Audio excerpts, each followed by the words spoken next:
여름이 이렇게 가네요. 네. 요즘은 날씨 견딜만 하죠? 예. 이제 어제 아침에 캄보디아 팀이 다 귀국함으로써 이제 모든 선교 일정이 다 마쳐졌습니다. 동참해 주신 또 순종해 주신 모든 성도님들께 진심으로 축복하고 또 감사를 드리면서 이 모든 영광을 우리 박수로 하나님께만 영광을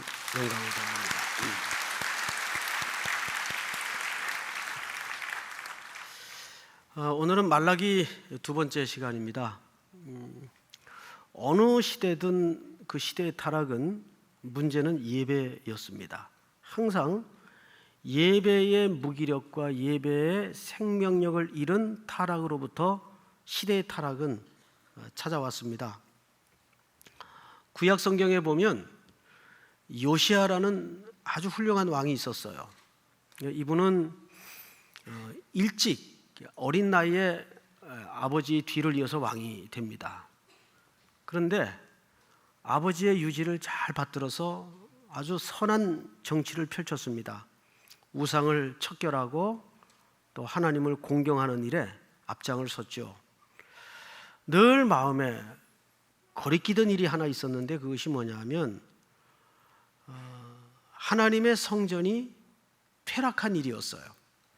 여기저기 무너지고 거미줄이 끼고 또 문짝이 부서지고 모든 성전의 기구들이 방치되어 있고 굉장히 마음에 걸렸어요. 그래서 어느 날 부하들을 시켜서 우리 예배가 중단된 것도 마음이 아프지만 그 예배를 드리는 이 성전의 퇴락한 모습이 너무 마음이 아프다. 일단 청소를 좀 먼저 하자 해서 청소 명령을 시켰습니다. 그 부하들이 열심히 이제 성전을 수리하고 문짝 고치고 방치되었던 성물들 제자리 잡고 청소를 하다가 한 구석에 뭐 통 하나를 발견해요. 이게 뭐지? 하고 먼지를 털어보니까 성전에 들어오면서 드리는 헌금통이었습니다. 먼지가 뻘겋게 껴있는 거예요. 먼지 다 털어내고 보니까 안에 뭘 막 누가 쑤셔 넣었어요. 이게 다 뭐야? 그리고 다 걷어내다가 맨 밑에 보니까 뭐 툭 하니 건져지는 게 있었는데 이게 두루마리예요. 건져서 펼쳐보니까 놀랍게도 오랫동안 읽혀지지 않고 멈추었던 하나님의 율법책이 발견이 된 겁니다. 너무 놀라서 그 율법책을 왕에게 갖다 줍니다. 왕은 낭독하는 자에게 시켜서 그 율법책을 읽게 만들죠. 정말 오랜만에 성전 안에는 끊쳐졌던 성경 읽는 소리가 다시 낭독이 되어지고 울려 퍼지게 됩니다. 그 낭독자가 읽는 성경 말씀을 하나님의 말씀을 들으면서 왕이 펑펑 울어요. 어쩌다 이 민족이, 이 성전이, 이 나라가 이렇게 되었는가? 예배도 멈추고 성전은 퇴락하고 백성들의 마음은 하나님께로부터 떠나 있고 해서 이제 종교 개혁의 기치를 듭니다. 우리 관건은 예배다. 예배를 회복하자 해서 6월절 예배부터 딱 준비를 시킵니다. 이제 주보 다시 찍고 찬양대 가운 맞추고 안내위원들 봉사자들 자원 받아서 입구에 세우고 모든 진행요원들 곳곳에 배치하고 이제 백성들에게 카톡장에 단체창 띄워서 몇 날 며칠에 우리 6월절 예배를 드린다. 이제 드디어 그날이 왔고 백성들은 들뜨고 흥분한 상태로 야, 이게 얼마 만에 드리는 예배냐? 감격 속에 이제 성전으로 열을 지어서 쫙 들어오고 있는 그때입니다. 하나님께서 예레미야 선지자를 그 입구에다가 파견을 합니다. 그리고 그 입에 말씀을 물려줍니다. 너는 백성들에게 가서 이렇게 전하라. 그리고 예레미야는 하나님의 명령대로 성전 입구에 파견이 되어서 이제 멋진 순서와 진행과 의복을 갖춘 채 감격 속에 예배하러 들어가는 모든 예배자를 향해서 이렇게 말합니다. 유다 백성들아, 이스라엘 백성들아, 너희는 이것을 여호와의 전이라 여호와의 전이라 여호와의 전이라 하는 거짓말을 의뢰하지 말라. 너희 삶을 고치고 과부를 압제하지 말며 강포를 그치라. 언제까지 도둑질을 하려느냐? 이게 웬 날벼락입니까? 지금 오랜만에 중단되었던 예배를 회복하고 성전을 수리하고 들뜬 마음으로 예배를 드리기 위해서 몰려오는 백성들을 향해서 너희는 이것을 여호와의 전이라 여호와의 예배라 하는 거짓말을 의지하지 말라. 삶을 고치라. 과부를 압제하지 말라. 속이지 말고 강포를 그치며 죄nom한 하나님의 명령을 대신 경고합니다. 여러분, 이게 뭘까요? 결국 그들은 예배의 개혁을 외쳤지만 진정한 회복이 아니었어요. 예배의 형식만 갖춘 것이 예배의 회복은 아닙니다.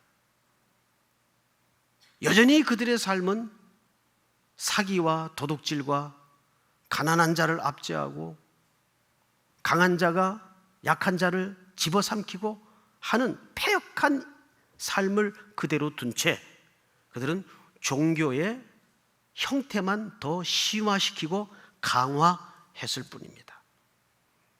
이런 무서운 괴리가 백성들 신앙 안에 자리 잡고 있었어요. 지금 이 말라기도 마찬가지예요. 결국 우리 지지난 시간까지 다루었던 학개 선지자의 역할은 겉에 보이는 무너진 성전을 재건하고 회복하는 일이었습니다. 그마저도 15년 동안을 중단했던 공사를 학개 선지자가 백성들의 마음에 불을 지펴서 다시 부흥을 일으킵니다. 이 성전이 완성되면 너희의 삶이 고쳐지고 너희의 삶이 윤택해질 것이다. 너희가 진정 복을 받을 것이다. 그 약속을 붙잡고 백성들은 성전 재건에 박차를 가하고 성전을 결국 재건해냅니다. 시간이 흘렀어요.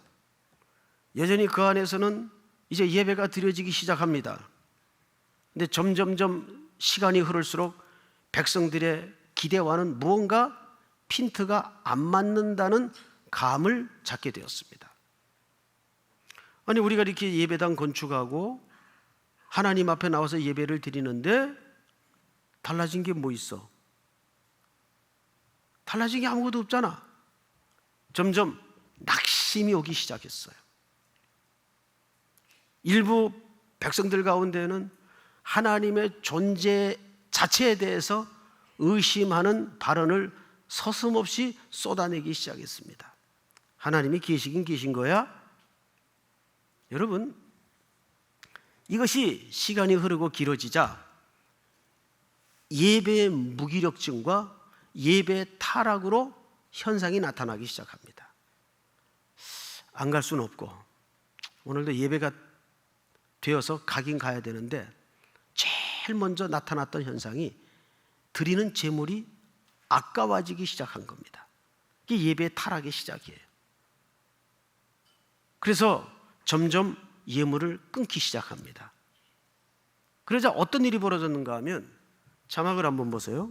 느헤미야 13장. 내가 또 알아본 즉 레위 사람들이 받을 몫을 주지 아니하였으므로 그 직무를 행하는 레위 사람들과 노래하는 자들이 각각 자기 밭으로 도망하였기로. 이게 무슨 얘기냐 하면 백성들이 제물을 가져오지 않으니까 제사장하고 레위 사람들은 땅 분배받을 때 이 땅의 분깃을 분배받지 않았어요. 그들은 오로지 구별되어서 성전 안에서 찬양하는 일과 제사를 집례하는 일로만 먹고 살아야 되기 때문에 다른 지파들이 드리는 예배의 제물을 통해 생활이 유지되도록 하나님이 허락을 했습니다. 그런데 예배에 타락이 오고 그들이 제물마저 드리는 것이 아까워지니까 당장 이 제사장들에게 생계의 위협이 오기 시작한 겁니다. 당연히 그렇겠죠? 생계의 위협이 온 거예요. 그래서 이제 어떤 일이 벌어지는가 보십시다. 6절, 말라기 1장 6절입니다. 내 이름을 멸시하는 제사장들아, 나 만군의 여호와가 너에게 이르기를 아들은 그 아버지를, 종은 그 주인을 공경하나니 내가 아버지일진데 나를 공경함이 어디 있느냐? 내가 주인일진데 나를 두려워함이 어디 있느냐? 하나 너희는 이르기를 우리가 어떻게 주의 이름을 멸시하였나이까 하는도다. 자, 앞을 보십시오. 지난주에도 하나님과 백성들 사이에 괴리가 있었어요. 하나님은 지난주 제목처럼 내가 너희를 사랑하였다. 그런데 백성들은 뭐라고 대답을 했죠? 아니, 반문을 했죠? 어떻게 우리를 사랑하신 겁니까? 말하자면 그것은 이거죠. 항변이 섞인 질문 겸 대답이죠. 이게 사랑한 겁니까? 그러니까 하나님의 사랑의 방식과 백성들이 기대하는 사랑 사이에는 메꿀 수 없는 간격이 벌어졌다는 걸 우리가 알았어요. 그걸 하나님이 뭘로 설명했죠? 내가 야곱은 사랑했고 에서는 미워하였다. 기억나시죠? 자, 그런데 오늘 두 번째 대화 속에 또 하나님과 여전히 백성들 사이에는 간격이 있다는 걸 발견합니다. 하나님은 뭐라 그래요? 제사장들아, 이것은 오늘날 우리 성도들을 얘기합니다. 너희가 내 이름을 멸시하였다. 그러니까 백성들이 대답이 이거예요. 우리가 언제 멸시했습니까? 즉 예배 시간마다 예배 드리고 헌금 한 푼도 안 떼어먹고 따박따박 바쳤는데 더 이상 뭐 어떡하라는 얘기입니까? 우리가 언제 하나님을 이름을 멸시했다는 얘기입니까? 그래서 하나님이 그 멸시한 내용을 이렇게 설명합니다. 자, 7절. 너희가 더러운 떡을 나의 제단에 드리고도 말하기를 우리가 어떻게 주를 더럽게 하였나이까 하는도다. 이는 너희가 여호와의 식탁은 경멸히 여길 것이라 말하기 때문이라. 8절 다 같이 시작.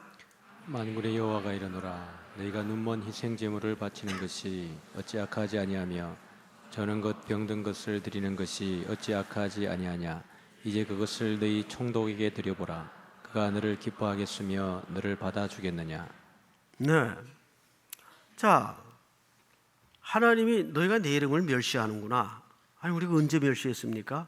자, 너희 드린 예물의 내용을 좀 볼까? 눈먼 것, 저는 것, 병든 것, 흠 있는 것. 원래 레위기에 보면 하나님께 모든 제사 드리는 내용물들은, 헌물들은 절대 흠이 없는 것이어야 맞습니다. 그런데 여기 흠 있는 게 어떻게 드려질 수 있습니까? 이게 어떻게 가능했단 말입니까? 여기에는 아주 기묘한 거래가 있었어요. 자, 아까도 말씀드렸지만 백성들이 두 가지 종류가 있었어요.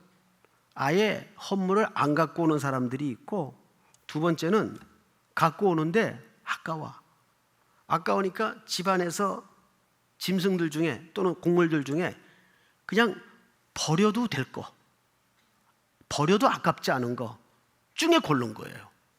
골라서 갖고 오는데 이게 1차 어디서 신문을 당하냐면 성전 입구에 검시관들이 있습니다. 그래서 이것이 하나님 앞에 드릴 예물로서 흠 없이 합당한 정결하고 흠 없는 것인가를 검사합니다. 그러면 지금 하나님의 식탁에 올려드린 제물이 검사를 받은 겁니까? 안 받은 겁니까? 검사 받은 거죠. 그런데 어떻게 이런 예물이 올려질 수 있었어요? 여기에는 모종의 거래가 있었던 겁니다. 누구와? 백성과 제사장 사이에. 자, 이게 문제예요. 어떤 거래일까요? 제사장들의 입장에서는 이나마도 검사해서 흠 있다고 다 돌려보내면 당장 그 여파는 누구에게 올까요? 그렇죠. 제사장 본인에게 떨어지는 겁니다. 먹을 게 없어지는 거예요. 삶에 당장 직격탄이 오는 겁니다. 그러니까 그래서는 안 되지만 흠이 있는 거를 그냥 대충 눈 질끈 감고 통과. 그러니까 누이 좋고 매부 좋고 도랑치고 가재 잡고 마당 쓸고 돈 줍고 이런 식이 된 겁니다. 백성들의 상황과 절묘하게 맞아떨어졌어요. 안 드리자니 꺼림직하고 드리자니 아깝고, 그래서 병든 것들을, 흠 있는 것들을 골라서 왔어요. 이게 하나님에 대한 그 당시 백성들의 중심이었어요. 그걸 하나님이 뭐라 그랬다고요? 내 이름을 멸시하는구나. 이것은 예물 자체의 문제가 아니라 그들의 태도의 문제였어요. 내 이름을 멸시하는구나. 근데 그 1차적인 경고의 대상이 누구였습니까? 제사장들이었다는 거예요. 그들은 그것을 알면서도 백성들의 흠이씨 가져오는 재물을 그냥 받아 챙긴 겁니다. 통과. 이거라도 받아야 먹고 사니까 예배라는 형태를 통해서, 종교라는 행위를 통해서 교묘한 거래가 이루어진 겁니다. 우리는 이것을 예배라고 말하지 않고 종교적 거래라고 얘기합니다. 여러분, 예배가 얼마든지 이런 상업적 거래가 될 수 있어요. 오늘 수많은 예배의 현장 속에는 이런 일이 벌어지지 않나요? 아닙니다. 온갖 부당한 행위를 통해서, 삶을 통해서 얻어진 수익을 꺼림직하니까 보상하는 심리적 차원에서 헌금이라도 많이 하자, 이런 헌금이 있을 수 있어요, 없어요? 있단 말이에요. 얼마든지 가능하다고요. 그걸 또 하나님이 주시는 복으로 교묘하게 언어 플레이를 하는 사람들 많이 봤어요. 차라리 우리가 서로 굶고 사는 한이 있더라도 우리가 드리는 예배 속에는 그런 거래는 중단돼야 됩니다. 그건 예배 아니에요. 자, 이 얘기를 조금 더 심각하게 어떻게 몰고 가는가를 한번 볼까요? 9절.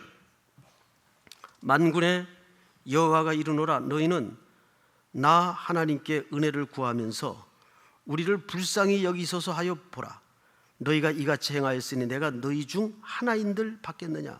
자, 잘 보세요. 너희 예물을 그랬습니까? 너희 중 그랬습니까? 그렇습니다. 하나님은 예물을 말한 것이 아니라 그들의 삶과 자체를 얘기한 겁니다. 창세기 4장에서도 보면 가인과 아벨의 유명한 제사가 있죠. 제물 자체 때문이 아니었어요. 예물을 드리는 가인의 태도와 예물을 드리는 아벨의 태도 때문에 받으시고 거절한 겁니다. 성경을 자세히 보면 피 있는 제물을 드렸기 때문에 받으시고 피 없는 제물을 드렸기 때문에 거절하신 게 아니에요. 하나님이 직업 차별자가 아닙니다. 농사꾼이 곡물을 드린 게 당연하고 양치는 자가 양을 드린 게 당연하죠. 제물 자체 때문이 아니라 그 제물을 드리는 예배의 태도, 예배자 때문입니다. 그래서 가인과 그 제물은, 아벨과 그 제물은 성경은 정확하게 그렇게 설명합니다. 그리고 10절을 이렇게 매듭 짓고 있습니다. 10절만 전체가 한번 같이 읽도록 하겠습니다. 시작. 만군의 여호와가 이르노라, 너희가 내 제단 위에 헛되이 불사르지 못하게 하기 위하여 너희 중에 성전문을 닫을 자가 있었으면 좋겠도다. 내가 너희를 기뻐하지 아니하며 너희가 손으로 드리는 것을 받지도 아니하리라. 가장 성경에서 무시무시한 기록이죠. 성전문 닫자. 말라기서의 키워드입니다. 1장 10절. 성전문을 닫자. 자, 그러면 하나님께서 이걸로 끝내자 그 얘기일까요? 하나님의 자비는 인간의 모든 악행 속에서도 여전히 무궁하심을 믿습니다. 그러면 이 얘기는 뭘까요? 성전문 닫자는 하나님의 진의가 뭘까요? 이런 얘기입니다. 이거는 끝내자는 얘기가 아니라 우리 이런 예배는 그만하자. 이런 삶이 고쳐지지 않고 이런 형식을 통해서 하나님과 거래를 시도하려는 이런 말하자면 종교 행위는 이제 이걸로 끝내자. 그만하자. 그럼 어떻게 하자는 얘기입니까? 하나님께서 어떻게 이 예배를 회복하시겠다는 얘기일까요? 11절을 잘 보세요. 만군의 여호와가 이르노라 해 뜨는 곳에서부터 해 지는 곳까지의 이방 민족 중에서 내 이름이 크게 될 것이라. 각처에서 내 이름을 위하여 분향하며 뭘 드리죠? 깨끗한 제물을 드리리니 이는 내 이름이 이방 민족 중에서 크게 될 것입니다. 앞을 보십시다. 하나님의 이름이 해 뜨는 것부터 해 지는 것까지 크게 될 것이래요. 그리고 그 이방 민족들이 하나님께 예배를 드리러 오는데 무슨 제물을 갖고 온대요? 깨끗한 제물, 흠 없는 제물. 그럼 과연 흠 없고 깨끗한 제물의 실체가 뭘까요? 성경은 이렇게 설명합니다. 14절. 짐승의 때 가운데 수컷이 있거늘 그 서원하는 일에 흠 있는 것으로 속여 내게 드리는 자는 저주를 받으리니. 자, 앞을 보십시다. 원래 특별히 서원 제사는 희생 제사여야 하기 때문에 짐승 떼 중에 반드시 흠 없는 수컷을 잡아서 드리도록 되어 있습니다. 자, 그러면 이 희생 제사에 흠 없는 수컷은 유일하게 누구를 예표하는 그림일까요? 그리스도입니다.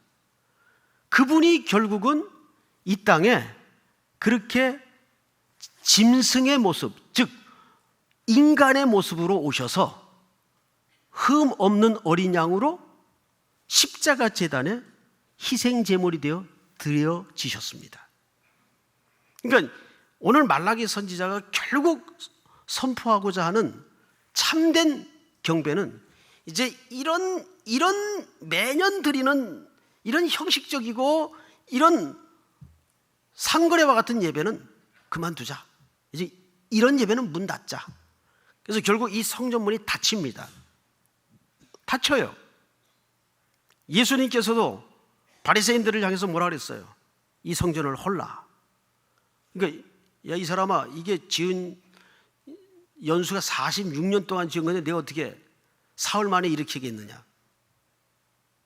근데 못 알아들었죠. 자기 육체를 가리켜 말씀함이러라 바리새인들은 깨닫지 못하더라. 예수님 자신이 이제는 참 성전으로 이 땅에 오셨습니다. 그래서 그분을 경배하는 게 예배의 회복이에요. 믿습니까? 그것이 해 뜨는 데서부터 해 지는 데까지 천하 만민 중에 예수의 이름으로 영광이 돌려지고 그분을 노래하며 그분께만 집중하고 그분께만 영광이 되는 예배가 참된 예배의 회복이라는 것을 이렇게 설명하는 겁니다. 여러분 아까 3일 뉴스 시간에 그 캄보디아의 몇 컷 영상을 보셨죠? 그 아이들이 앞에 바글바글해요. 근데 원래 그 집회가 애들 집회가 아니에요. 그게 그 라이프 대학의 신학생들과 목회자들을 대상으로 목회자 세미나였어요. 근데 왜 갑자기 애들이 이렇게 많이 와 있느냐? 이게 이유가 있었어요. 저도 가서 보고 깜짝 놀랐어요. 저는 이제 하루 늦게 도착을 했는데 우리 이제 목사님들이 그 시아누쿠비를 가려면 푸놈펜에서 내려가지고 한 4-5시간 험한 길을 차로 가야 됩니다. 차로 내려가서 그 라이프 대학에서 캠프를 치고 그 목회자들을 대상으로 이번에 뭘 가르쳤는가 하면 아주 기초적인 전도하는 법을 가르쳤어요. 왜냐하면 이분들은 전도 개념이 없습니다.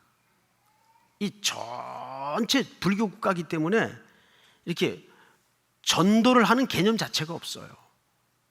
그래서 전도는 무엇이며 전도는 이렇게 하는 것이다 방식까지 우리 목사님들이 아주 애들 가르치듯이 하나하나 가르쳤어요.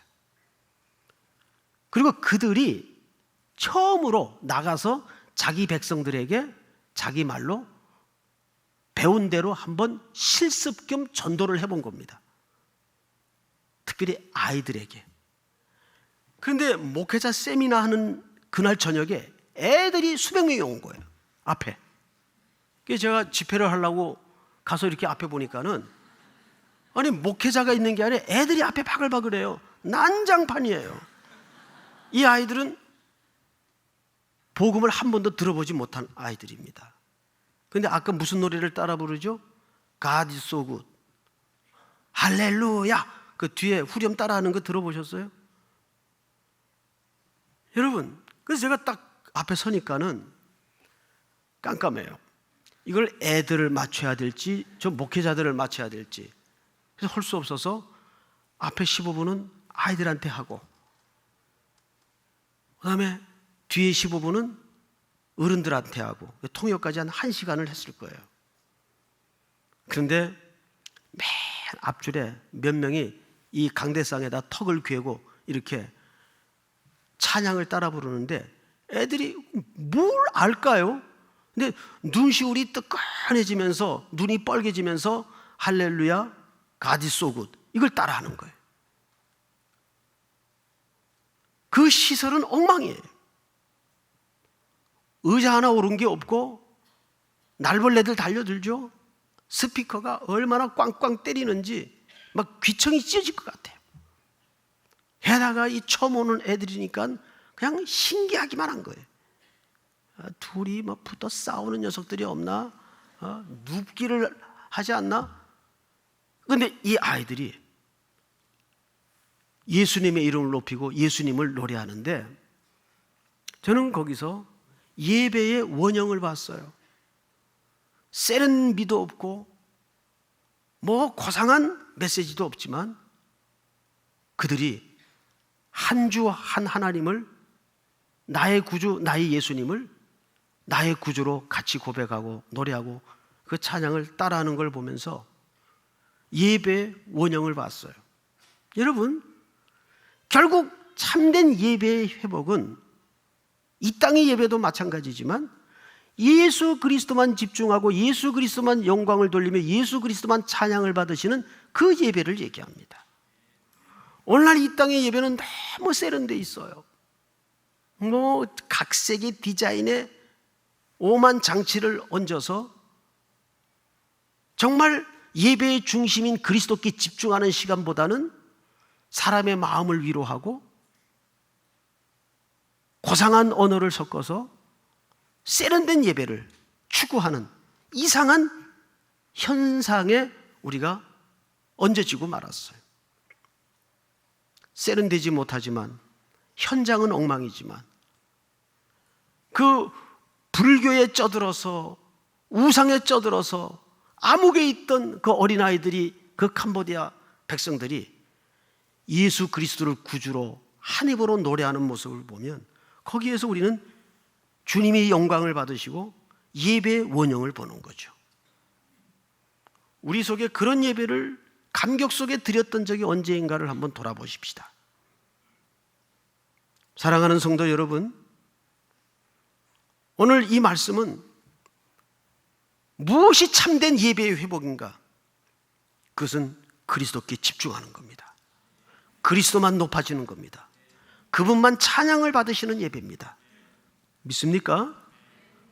오늘 이러한 예배자로 또 이렇게 가을을 여는 우리 모든 3일의 성도들이 될 수 있기를 주님의 이름으로 축원하고 축복합니다. 다 일어나십시다. 부르신 곳에서 우리 찬양합시다.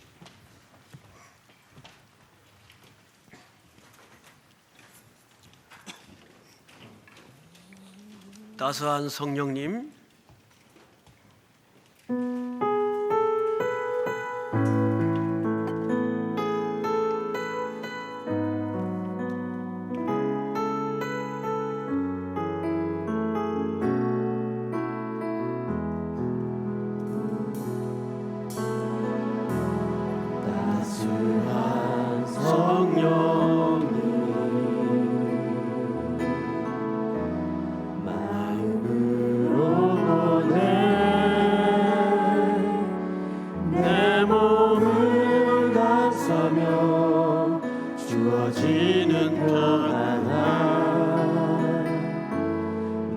만족함을 느끼네. 사랑과 진리에 사랑과 진리에 한 줄기 빛 보내. 내 몸을 감싸며 주어지는 명 하나, 그 사랑을 느끼네. 신 곳에서